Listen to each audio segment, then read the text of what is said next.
it too late? Is it too late? Is it too late for me? That's the question that I have been going back and forth with for a few weeks now, probably longer than that, but I have been ignoring it because for as long as I can remember, I have always been the type of person listen, if you wake up, you got breath in your body, you in your right mind, then today is a new day to try again, to do something different, to pivot. And that's true. I believe that too. I mess up all the time. And I'm sure everybody that's watching this video messes up as well. But that's how I see it, is when I wake up every morning, whatever I did yesterday and the day before, it don't matter. As long as it didn't completely fuck me for the next day, you know what I'm saying? Like if I went and blew all of my money that's in my bank account yesterday, and then when I wake up today, obviously that's going to affect me. But as long as it doesn't affect the next day, I have a chance, to redeem myself from whatever sin I committed or whatever nonsense I did the previous day. So I agree with that sentiment. So the thought that, it would be too late for me is just girl, how? You woke up, you got breakfast, you in your right mind. It can't be too late.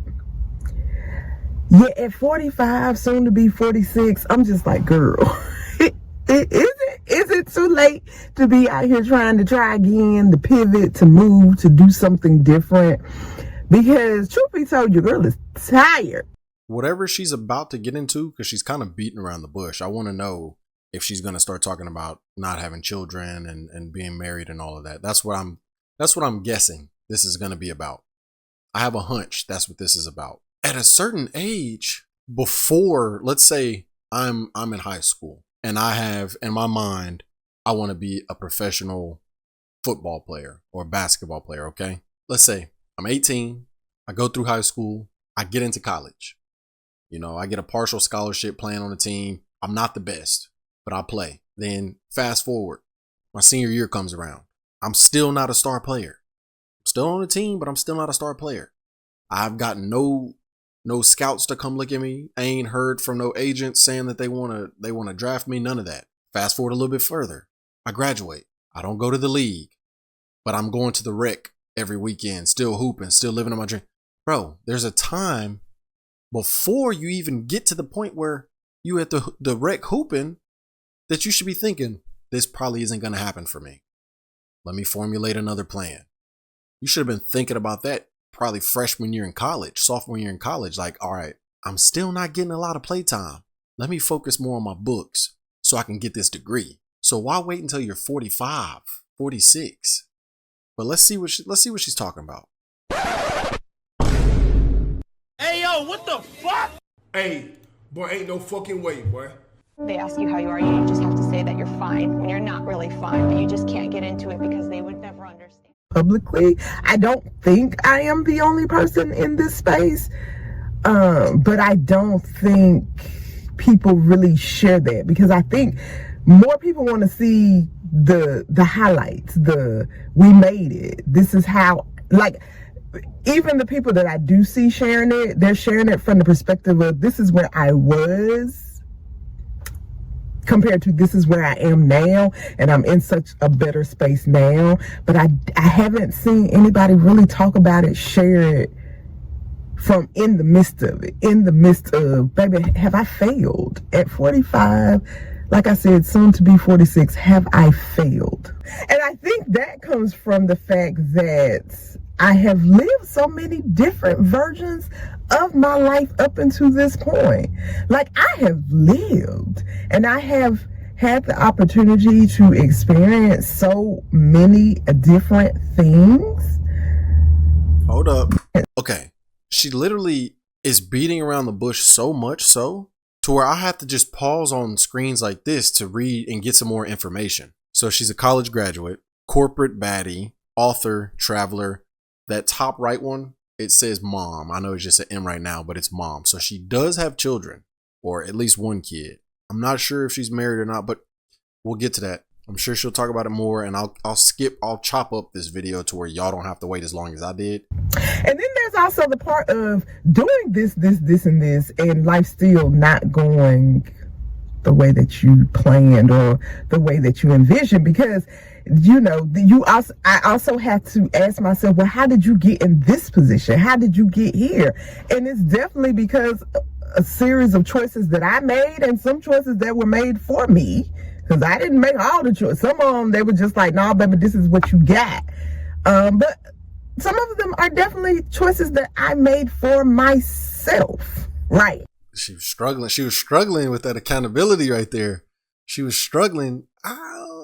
It was choices I made. You made them. There's no choices made for you. Let's be honest. You made all the choices in your life.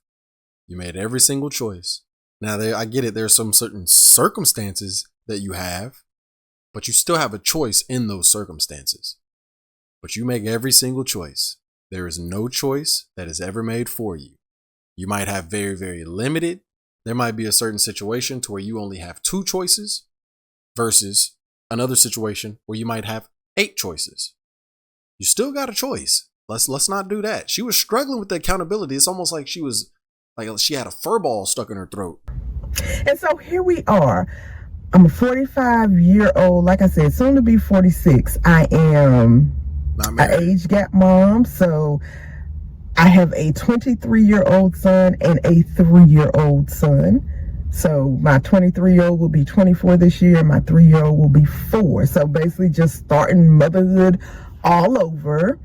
Again, a choice that I made. Was that the plan? Like, was that absolutely not. And for all, like, if you're looking from the outside, look ahead with me, even look, I'm a single parent. There we go. There it is. There it is. It took a long time. It took a very, very, very long time to get here. But I knew this is what this was about. But I'm a Christian, and I have the belief that women were created to support, aid, help, whatever word you want to use, but they were created to be a helpmate to man. So whenever women try to live life on planet Earth without being tied to a man, or not, without being like grouped with a man, they feel like this. They have like a void that they can't feel. And it's very interesting to me. And I'm willing to argue this point with anyone, because no matter how much they want to deny it, no matter how much they want to, refute that that's what they're here for, every woman that I've ever spoken to, unless she's just completely off her rocker and completely like nuts, they'll tell you that they do want a good man to lead them and guide them and show them how to live life. So without even making it this far into the video, I was able to predict that this is what this video was about.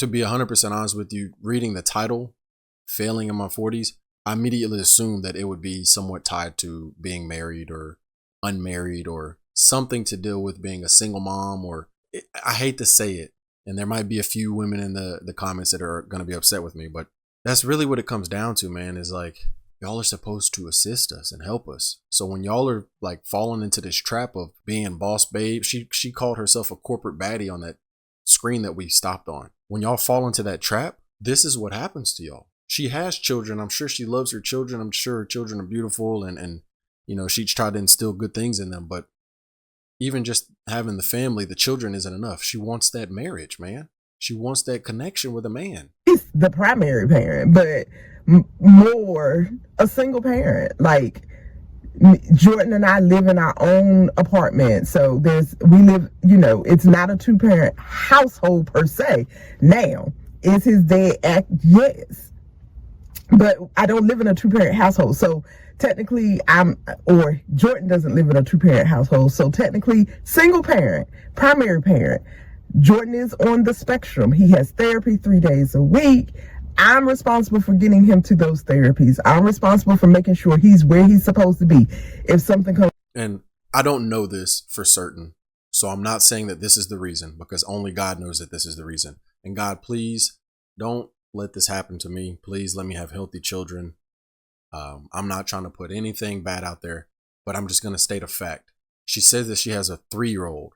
So that means that she was 42 when she had her son, her kid. that is statistically high risk pregnancy, and most likely, or you're more likely to have a child on the spectrum. So I'm not saying that that is the reason, but that is a good possibility that the child was born on the spectrum, is because she had a kid at a much, much older age. That's another thing. Ladies, if you want a family, you want children, I'm not saying rush into it, but you want to do it when you're younger. It's much better on your body. It's much better for the child. Do it when you're younger. Up, I'm responsible for making sure I got somebody who can watch him, take care of him, do all these different things. So for all given circumstances, yeah. So 45, single mom.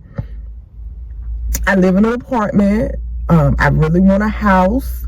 Financially, I'm okay. Like I said, I'm able to cover my needs every month and get a few of my wants. My credit score is not the best, which is what's hindering me from being able to buy a house. Why is my credit score not the best? Because I made some bad financial decisions that did not turn out the way that I thought they were going to turn out. I just wanted to keep listening a little bit more to see if I was going to get some more information as to why she felt like she was failing. It's basically what I said. You know, she added a little bit more context, which her credit score is not the best. She doesn't have a house that she actually owns, so she's just paying rent month to month with nothing in her name, you know. And she's not married. I think that's the biggest thing.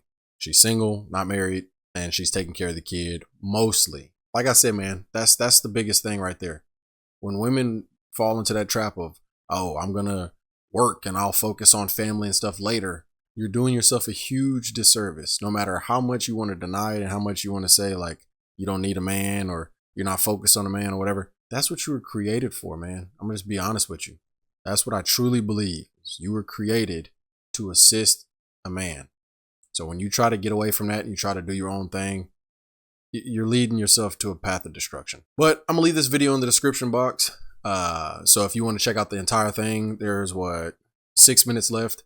You can check that out. But before you leave, make sure y'all leave a like on the video and don't forget to subscribe to the channel. Thank y'all for rocking with me. I'll catch y'all in the next video. Peace.